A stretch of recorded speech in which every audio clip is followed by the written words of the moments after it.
நம்ம கௌசல்யா 75 வயசு ஆயிடுச்சு, மோடி வீட்டுக்கு கிளம்புங்க அப்படின்னு சொல்லி ஆர்எஸ்எஸ் உடைய தலைவர் மோகன் பகவத் ஒரு கண்டிஷனை போட்டிருக்காரு. ஒரே சர்ச்சையா போயிட்டு இருக்கு. நியூஸை பாத்தீங்களா?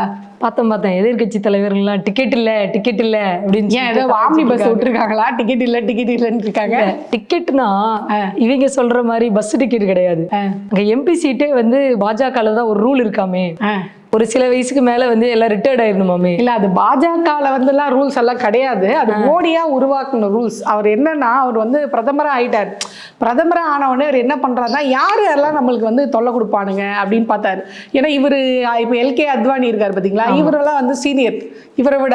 ஆனா அவருக்கு முன்னாடி இவர் பிரதமரா போயிட்டார். சரி, இவரை வச்சிருந்தா நாளைக்கு இவர் நம்மளுக்கு தலைவலியா வருவார். அடுத்த தேர்தலுக்கு அவரை பிரதமரா வேட்பாளரா இது பண்ணுங்கன்னு சொல்லி ஏதாவது பண்ணுவாங்கன்ட்டு, உங்களுக்கு 75 வயசு ஆயிடுச்சு, எம்பி சீட்டுக்கே நீங்க லைக் பண்ண மாட்டீங்க, வீட்டுக்கு போயிடுங்க அப்படின்னு சொல்லி கேள்விப்பட்டேன். பாஜகவோட கோ ஃபவுண்டர் அத்வானியே இவர் எங்கடா பிரதமரா இப்ப அடுத்தும் பிளான் போட்டுட்டு இருக்கிறாரு. இது வந்து மறுபடியும் தொடருமா தொடராதா அந்த மாதிரி எல்லாருமே இது ஆர்எஸ்எஸ் உள்வேலையா இல்லை மோடிக்கு மட்டும் எக்ஸப்ஷனல் கேஸ் வச்சுப்பாங்களா அப்படிங்கிற மாதிரி போயிருக்காரு. நானும் கேள்விப்பட்டேன். நிறைய பேர் அத்வானி மட்டும் இல்லை, இன்னும் நிறைய பேரை வந்து இவங்க வந்து இந்த மாதிரி பண்ணியிருக்காங்க அப்படின்னு சொல்லிட்டு கேள்விப்பட்டேன். யாருன்னா ஃபஸ்ட்டு எல்கே அத்வானி, அடுத்து முரளி மனோகர் ஜோஷி, ஜஸ்வந்த் சிங், இவங்க எல்லாத்தையுமே இவர் வந்து 75 வயசுக்கு மேலே நீங்கள் இருக்கக்கூடாது, இது வந்து பாஜகவோட ரூலு அப்படின்னு சொல்லிட்டு அவங்களுக்கு தகுதி இருந்தோ போப்பான்னு அனுப்பி விட்டாங்க. அது பாஜக ரூல் இல்ல, மோடியோட ரூல். மறுபடியும் மோடி ரூல். ஸோ அதனால நீ அடுத்தவங்களுக்கு செக் வச்சல, அதான் கர்மா இஸ் பூமரிங். அவங்க ஆங்கிள் சொன்னா கர்மா இஸ் பூமரிங். அதனால இப்போ ஆர்எஸ்எஸ் என்ன சொல்லுது, 75 வயசு ரிட்டையர்மெண்ட் தானப்பா, நீ ரிட்டையர் ஆகு அப்படின்னு சொல்லலாம். ஆப்பு வச்சவங்களுக்கு ரிவீட் ஆப்பு வருது. ரிவீட் ஆப்பு கண்ணுக்கு தெரியாது அப்படின்னு விஜய் சொல்லுவார்ல, என்ன பாக்குற ரிவீட்டு கண்ணுக்கு தெரியாதுன்னு அது மாதிரி ரிவீட்டு கண்ணுக்கு தெரியாது. ஸோ இப்போ இன்னொரு கேள்வி என்னவா இருக்கு அப்படின்னா, பிஜேபியிலே இது பத்தின ஒரு சச்சரவு இல்லை. அதாவது ஏன் மோடி அவருக்கு 75 வயசு ஆகுது, அவரை போ சொல்லுங்க, நான் அடுத்த தலைவர் ஆகணும். ஒன்றும் இல்லை, இப்போ ராமதாஸோட கட்சி பாமக இருக்கு, அதுக்குள்ளே அப்பா மகன் அடிச்சுக்கிறாங்க, நான் தான் தலைவர். ஆனா பிஜேபிக்குள்ள அப்படி ஒரு பெரிய சர்ச்சையும் வரல, நான் தான் அடுத்த தலைவராக வரப்போறேன், மோடி அவருக்கு வயசாயிடுச்சு போ சொல்லுங்க அப்படின்னு. ஆனா ஏன் ஆர்எஸ்எஸ் வந்து அந்த இடத்துக்கு இவ்வளோ தூரம் போட்டி போடுது, இவ்வளோ கான்சன்ட்ரேட் பண்ணுது, மோடி அந்த இடத்த விட்டு தூக்கணும் அப்படின்றதுக்கான ஒரு இதை எப்படி பார்க்குறோம் அப்படின்னா, ஆர்எஸ்எஸோட இது என்ன, இந்துத்துவ கொள்கையில் ஊறி இருக்கிறவன் வந்து வச்சுருந்தா போதும். அவங்களுக்கு தகுந்த மாதிரி அவங்க என்ன வந்து சமத்துவமாக பேசுகிறாங்க, அவங்க சொல்கிறதுல ஸ்ட்ரிக்டாக ஃபாலோ பண்ணுறதுக்கு. மற்ற ஆர்எஸ்எஸ் தலைவர்களுக்கும் மற்ற பாஜக தலைவர்களுக்கும் ஒரு ரூலு. இப்போ மோடி வந்து ரொம்ப இந்துத்துவாக இருக்கிறதுங்கிறதுனால இவருக்கு வந்து இதை கண்டினியூ பண்ணணும் அப்படிங்கிறதுனால அவங்களோட ரூலை கூட பிளேட்டை கூட மாற்றுவாங்க. அதனால இந்த மாதிரி பாக்குறாங்கன்னு நான் பாக்குறேன். நீங்க எப்படி? இல்ல, நான் என்ன பாக்குறேன் அப்படின்னா, இவங்களுக்கு என்னன்னா, சமீபமா பாஜக என்ன பண்ணுதுன்னா, ஆர்எஸ்எஸ் உடைய சப்போர்ட் இல்லாம நம்ம எப்படியா வளர்ந்துடணும். அவங்க அப்ப என்ன, கடந்த தேர்தலில் இவங்க சொன்னாங்க, வாய விட்டாங்க, நாங்க வந்து ஆர்எஸ்எஸ் ஓட சப்போர்ட்டே இல்லாம வளர்ந்து வந்துருவோம் அப்படின்னு வாய விட்டாங்க. அதோடைய விளைவு இவங்க வந்து தனி பெரும்பான்மை இல்லாம போய் 300+ இருந்தவங்க இன்னைக்கு 200 கிட்ட வந்துட்டாங்க. அப்புறம் தான் அவங்க உணர்றாங்க, ஓகே நமக்கு ஆர்எஸ்எஸ் சப்போர்ட் இல்லைன்னா நம்ம ஒரு வேலைக்காகாத அது ஆள் தான், அதனால ஆர்எஸ்எஸ் சப்போர்ட் நம்மளுக்கு வேணும்னு சொல்லி தான் இவங்க என்ன பண்றாங்கன்னா, அடுத்த எலெக்ஷன் வரும்போது ஆர்எஸ்எஸ் கிட்ட போய் இவங்க சரண்டர் ஆயிடுறாங்க.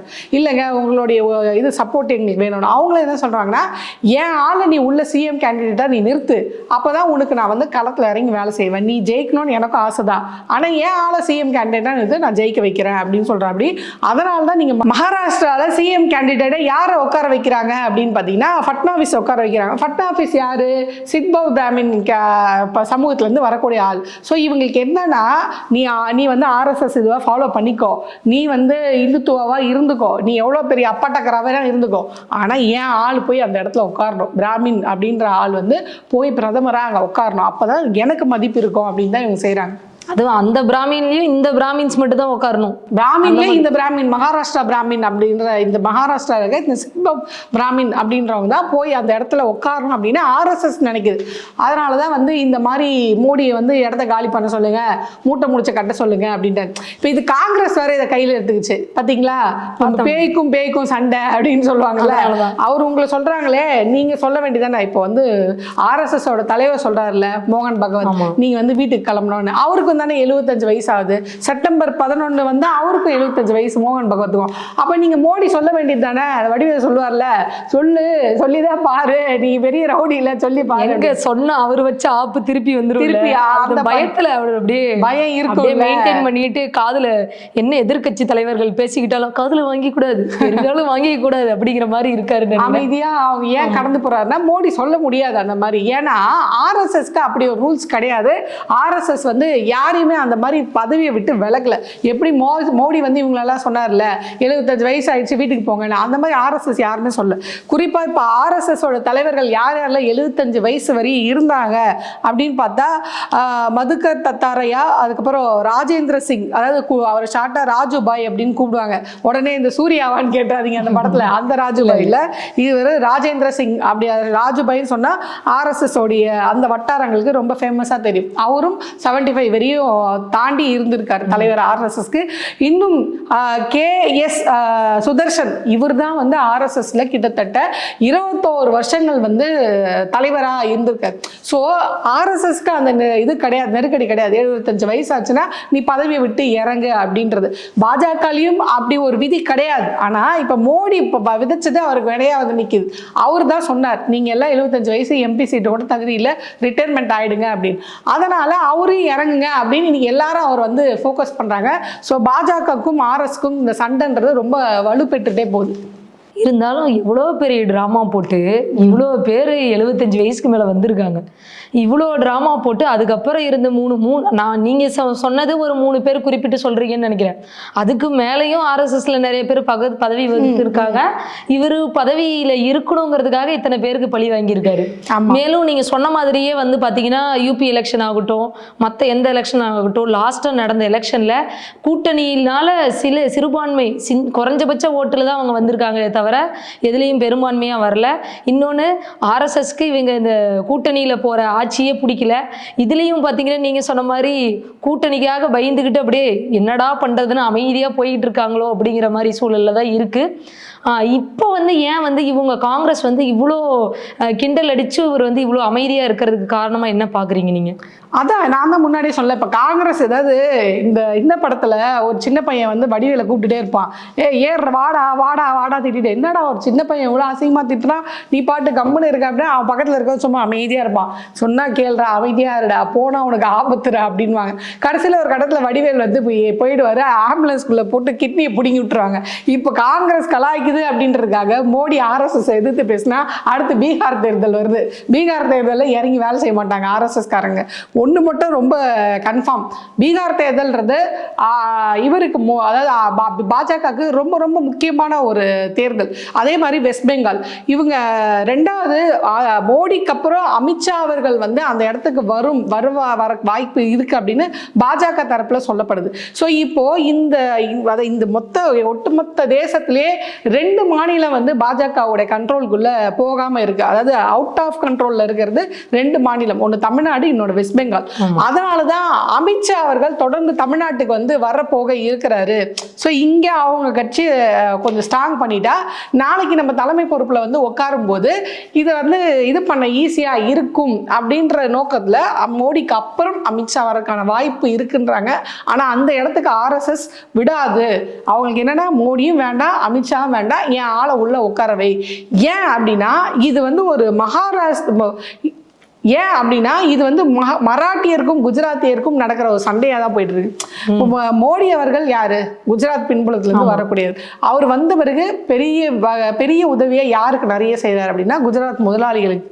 உள்ள வர ஆட்களும் யாராக இருக்கிறாங்கன்னா குஜராத்திகள். இந்த மாதிரியான அவங்க இந்துத்துவா தான். ஆனா குஜராத்திகள், மராட்டியர்கள், அந்த குறிப்பாக இந்த சொன்ன பார்த்தீங்கன்னா இந்த பிராமண சமூகம் அப்படின்னு சொன்ன பார்த்தீங்கன்னா அந்த சித்பவ பிராமண சமூகம்னு சொன்ன பார்த்தீங்கன்னா அந்த மாதிரி ஆர்எஸ்எஸ் ஆட்களுடைய பர்சன்டேஜ் அப்படின்றது பாஜகவுக்குள்ள ரொம்ப ரொம்ப ரொம்ப குறைஞ்சிட்டே வருது.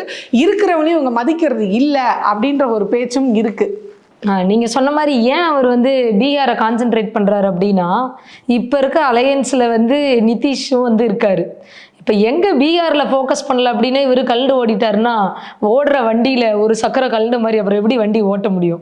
29 வரலும் தாக்கு பிடிக்கணும்ல, அது வரலும் அவன் அங்கங்கே போயிட்டானா நாம் எப்படி ரூலிங்கில் இருக்க முடியும் அப்படிங்கிற ஒரு பயத்தில் வந்து போயிட்டு இருக்காரோன்னு நினைக்கிறேன் நான். அதுல இன்னொரு இது என்ன சொல்றாங்க அப்படின்னு பாத்தீங்கன்னா, இப்போ நிதிஷே தோத்தே போயிட்டாலும் இது வந்து சட்டமன்ற தேர்தல் தான், பாராளுமன்ற தேர்தல் கிடையாது.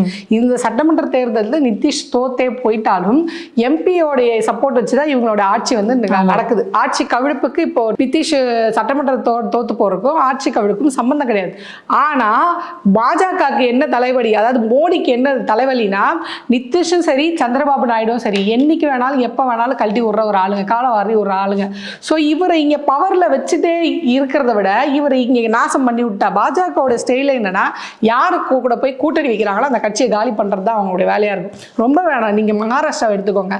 அங்க போய் இவங்க கூட்டணி வைக்கும் போது பாஜக துணை முதல்வர் சிவசேனா வந்து முதல்வர் பதவியில இருந்தாரு ஷிண்டே. இன்னைக்கு ஷிண்டே வந்து துணை முதல்வர், ஃபட்னாவிஸ் வந்து முதல்வர் ஆயிட்டார். ஸோ இந்த மாதிரி அந்த கட்சி ஒன்றும் இல்லாம பண்ற வேலை வந்து பாஜகவுக்கு வந்து கை வந்த கலை. இங்க எடுத்துட்டா எடப்பாடி எப்படி அதிமுக ஒன்றும் இல்லாம பண்ணிட்டாங்க பார்த்தீங்களா? ஸோ பாஜகவுடைய ஸ்டைல் என்னன்னா, யார் கூட போய் கூட்டணி வைக்குதோ எதிர்கட்சியை அழிக்க மாட்டாங்க, கூட இருக்க கட்சியை அழிச்சு ஒன்றும் இல்லாம பண்ணிட்டு இவங்களுக்கும் எதிர்கட்சிக்கு தான் சண்டை, இவன் ஒண்ணுமே இல்லை அப்படின்ற மாதிரி மாத்திடுவாங்க. ஸோ இப்போ நிதிஷை மொத்தமா காலி பண்ணிட்டு அந்த இடத்துல இவங்க ஸ்ட்ராங்கா நின்றுட்டாங்கன்னா என்ன ஒண்ணுன்னா, இவங்க 2 பேரும் ரொம்ப கிளவர். யாரு? சந்திரபாபு நாயுடு நிதிஷும் கிளவரா இருந்ததுனாலதான் இவ்வளவு டீலிங் பேசி வந்திருக்காங்க. கண்டிப்பா இவர் நினைக்கிறதுல இங்க சாதிக்க முடியாது. அதனால வந்து இந்த எலெக்ஷனுக்கும் எம்பி எவ்வளவு இருக்காங்களோ அதை அப்ப சார்ந்துதான் வந்து பாஜகவினுடைய வெற்றின்னு நம்ம வச்சுக்கலாம். ஆனா கூட இருக்க கூட்டணியில் இருக்கிறவங்களுக்கு இவர் சப்போர்ட் பண்ணியே தீரணும். அப்படிங்கும் போது இதை வந்து அவங்க வந்து ரொம்ப நியூவான்ஸ்டா பாக்குறாங்கன்னு தான் நான் பாக்குறேன். இன்னொன்னு நீங்க சொன்ன மாதிரி இப்போ இவங்க 2 இடத்த கான்சென்ட்ரேட் பண்றதா நான் கேள்விப்பட்டேன். வெஸ்ட் பெங்காலும் பீகாரியும் இப்போ வந்து இவங்க வந்து ரொம்ப கான்சென்ட்ரேட் பண்ணி அது வருது இல்லையா, இதை வந்து ஃபோக்கஸ் பண்ணணும் அப்படிங்கிற ஒரு நோக்கத்தோட இருக்கிறாங்க. இன்னொன்னு ஆர்எஸ்எஸ்க்கு இவர் வேலை பார்க்கலாம், இவர் இங்க வேலை பார்க்க முடியாது, அது அவருக்கு நல்லா தெரியும். அதனால பீகார் எலெக்ஷன்ல இவங்க வந்து அதனால மௌனம் காத்து இருக்கிறாங்க அப்படின்னு நான் பாக்குறேன். அதான் கரெக்ட் தான். அதாவது பீகார் தேர்தல் வர்றதுனால கொஞ்சம் அமைதி காப்போம், ஆர்எஸ்எஸ் எதிர்த்துக்க வேண்டாம் அப்படின்னு பிஜேபி நினைக்குது, மோடி நினைக்குது. ஆனால் ஆர்எஸ்எஸ் நினைக்குதுன்னா செப்டம்பர் மாதம் 17ஆம் தேதி இவருக்கு பிறந்த நாள், யாருக்கு? மோடி அவர்கள். அதோட அவர் வீட்டுக்கு அனுப்பு, இல்லைன்னா அக்டோபர் நவம்பருக்குள்ள அடுத்து பீகார் எலெக்ஷன் வரப்போகுது, அப்போ நாங்கள் உங்களுக்கு சப்போர்ட் பண்ண மாட்டோம், ஏன்னா எனக்கு மோடி அங்கேருந்து காலி ஆகணும் அப்படின்ற நெருக்கடியே இப்போ வந்து ஆர்எஸ்எஸ் வந்து வைக்குது அப்படின்றது தான் ரொம்ப பரபரப்பாக பேசப்படுது. பார்ப்போம் பீகாரோடைய எலெக்ஷனுக்குள்ள மோடி அவருடைய பதவி காலியாகுதா, அந்த இடத்துக்கு வேற யாராவது வராங்களா, இல்லை 2029 அமித்ஷா அவர்கள் சொன்ன மாதிரி 2029 தேர்தல் வரை இருந்து இந்தியாவை வேற ஒரு லெவலுக்கு மோடி கொண்டு போய் வச்ச பிறகுதான் இந்த பதவியை விட்டு நான் போவேன்னு மோடி அடப்பிடிப்பாரா அப்படின்றத நம்ம பொறுத்திருந்து பார்ப்போம்.